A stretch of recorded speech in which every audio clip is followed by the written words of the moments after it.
প্রিয় দর্শক, ফিরে এলাম আমাদের অনুষ্ঠানের দ্বিতীয় অংশে। হ্যাঁ, অতিথি পর্ব। আজকে আমরা যাকে অতিথি হিসাবে পেয়েছি তাকে আপনারা নাট্যাঙ্গনে কখনো মঞ্চে দেখেছেন, কখনো টিভিতে দেখেছেন, কখনো বিভিন্ন মিডিয়ায় আপনারা তাকে পেয়েছেন। আর কেউ নয়, তিনি হচ্ছেন ওয়াহিদা মল্লিক জলি। জলি আপা, আপনাকে অনেক অনেক শুভেচ্ছা আমাদের অনুষ্ঠানে আসার জন্য। তোমাকেও শুভেচ্ছা, আমাকে ডাকার জন্য, দর্শকদের শুভেচ্ছা। তো জলি আপা, সৌভাগ্য আমরা আজকে আপনাকে পেয়েছি। আপনি আমাদেরকে কি রান্না করে দেখাবেন?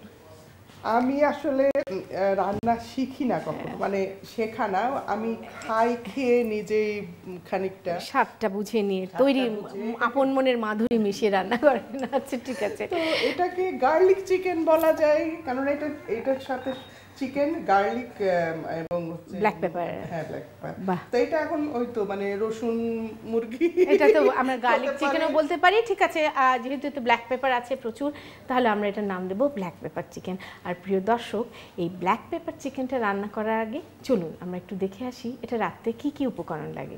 ব্ল্যাক পেপার চিকেন তৈরি করতে আমাদের লাগবে মুরগির মাংস 1 কেজি, সয়াবিন তেল আধা কাপ, রসুন কুচি 1 টেবিল চামচ, রসুন বাটা 1.5 টেবিল চামচ, গোলমরিচ 1.5 টেবিল চামচ, টক দই 1 কাপ এবং লবণ স্বাদ মতো।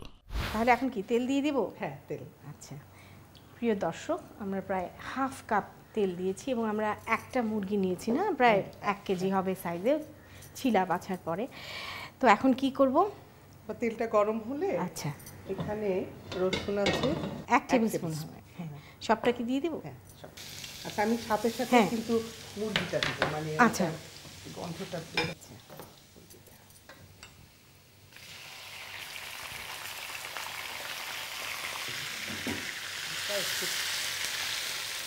এই রসুনে মানে রসুনটাকে বেশি ভাজারও দরকার নেই না, জাস্ট রসুনটা দেওয়ার সাথে সাথেই ওই রসুনের নির্যাসটা থাকতে থাকতেই মুরগিটা দিয়ে দিবেন। এটা দিয়ে দিব, লবণ দিব।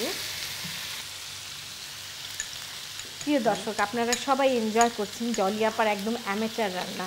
উনি কিন্তু এরকম শখে শখে রান্না করেন এবং নিজে থেকে বানিয়ে বানিয়ে, সেটা একটা অন্য ধরনের মজা আছে। একটু ঢেকে দিই তাহলে। আচ্ছা, তাহলে এখন আমরা এটাকে কি জাল কমিয়ে দেবো না এই অবস্থায় ঢাকা থাকবে? একটু জাল কমিয়ে জালটাকে মাঝারি করে দিলাম। কতক্ষণ আন্দাজ? 5-10 মিনিট। 10 মিনিট আমরা ঢেকে দিব? 5 মিনিট না? তাহলে প্রিয় দর্শক, আমরা ফিরে আসছি 5 মিনিট পর। প্রিয় দর্শক, হয়ে গেল আমাদের 5 মিনিট। তাহলে দেখি জলি আপার চিকেনের কি অবস্থা। বাহ, খুব মজার একটা গন্ধ, মানে গার্লিকের যে মানে আভাজা একটা গন্ধ বেরিয়েছে, খুব সুন্দর। গার্লিক ভাজার পরে একরকম গন্ধ হয়, কাঁচা থাকলে কিন্তু আরেক রকম গন্ধ। রসুন বাটা দিচ্ছেন আর একটু 1.5 টেবিল স্পুন। ওকে, গোলমরিচটা একটু দিব, আচ্ছা, পরে সবটা দিব। ও বাবা, এই সবটাই যাবে গোলমরিচ? আচ্ছা আচ্ছা, দারুণ তো। ব্ল্যাক পেপার বলে কথা। আচ্ছা, টক দই না দিব? আরো দিব?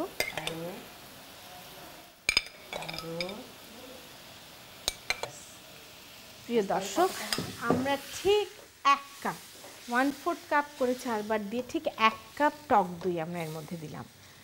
এটা আবার ঢেকে দিতে হবে। আচ্ছা, এইভাবে ঢেকে এখন প্রায় 10 মিনিট। হ্যাঁ, 10 মিনিট রাখতে হবে না?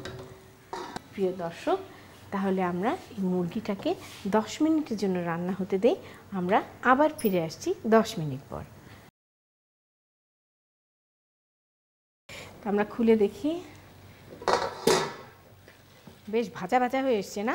একটু ভাজা ভাজা হবে। আমি এখন গোলমরিচটা দিই, গোলমরিচটা দিয়ে একটু নেড়ে চেড়ে শেষ পুরোটা দিয়ে। হ্যাঁ হ্যাঁ হ্যাঁ, প্রিয় দর্শক, প্রায় কিন্তু অলমোস্ট 1.5 টেবিল স্পুনের মতন গোলমরিচ আছে এবং গোলমরিচ মুরগি বলে কথা, যথেষ্ট পরিমাণ গোলমরিচ। একটা জিনিস কি, আমি নিজেও রান্না করতে গিয়ে দেখেছি, টকের টকত্বটা কিন্তু ঝাল কাটিয়ে ফেলে। আপনি আপনি যত ঝাল করে রান্না করুন, তাতে যদি টক দিয়ে দেন, হ্যাঁ, সাউথ ইন্ডিয়ানরা যেমন প্রচুর ঝাল খায় ওরা, এবং সেই সাথে ওরা টক দেয় বলেই কিন্তু ঝালটা এত গায়ে লাগে না। আমি তাই ভাবছি যে এই গোলমরিচটা যে কি প্রচণ্ড ঝাঁঝালো হবে, কিন্তু সেটা কন্ট্রোলড হচ্ছে কিন্তু টক দইটা দিয়ে। ব্যাস, হয়ে গেছে না? চুলোটা বন্ধ করে। তাহলে এখন দেখতেই তো একেবারে লোভনীয় লাগছে। আমরা ঢেলে নিই না?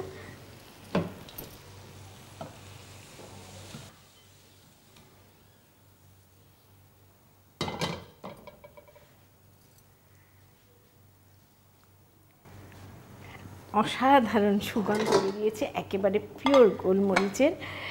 প্রিয় দর্শক, আপনাদের সবার জন্য জলিয়াপা রেঁধে দেখালেন ব্ল্যাক পেপার চিকেন। সবার সুবিধার জন্য চলুন এটার প্রণালীটা আর একবার দেখে আসি। প্রথমে কড়াইয়ের গরম তেলে রসুন কুচি, মুরগির মাংস ও লবণ দিয়ে ঢাকনি দিয়ে ঢেকে 5 মিনিট জাল দিন। এবার এতে রসুন বাটা, গোলমরিচ ও টক দই দিয়ে একটু নেড়ে আরও 10 মিনিট জাল দিন।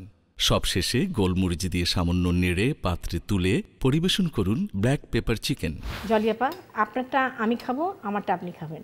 হ্যাঁ, ভালো লাগে না। অসাধারণ সুন্দর একটা গন্ধ বের হয়েছে আপনার তরকারি থেকে। একটু রাইস দিই, আর আমি টেস্ট করি জলিয়াপাটা। রান্নার সময় কিন্তু আমার অর্ধেক ভোজন হয়ে গেছে, কারণ একদম স্ট্রং একটা ব্ল্যাক পেপারের অ্যারোমা।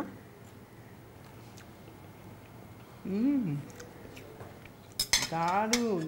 প্রিয় দর্শক, কি বলবো, আমার কিছু বলার নেই। এটা হচ্ছে অ্যামেচার রান্না, দারুণ স্ট্রং একটা ব্ল্যাক পেপারের অ্যারোমা এবং পারফেক্টলি ডান, কোনো পেঁয়াজ নেই, মরিচ নেই, কিচ্ছু নেই, অসাধারণ হয়েছে। জলিয়াপা, আপনি আমাদের এখানে এসেছেন সময় করে, আপনাকে অনেক অনেক ধন্যবাদ। তোমাকেও ধন্যবাদ, খুব ভালো লাগলো তোমার সঙ্গ। আমার সঙ্গে রান্না করলাম, গল্প করলাম। আর আমার প্রিয় দর্শক, আপনাদেরও ধন্যবাদ, এতক্ষণ আমাদের এই অনুষ্ঠান দেখলেন, এবং ধন্যবাদ দেশ টিভিকে।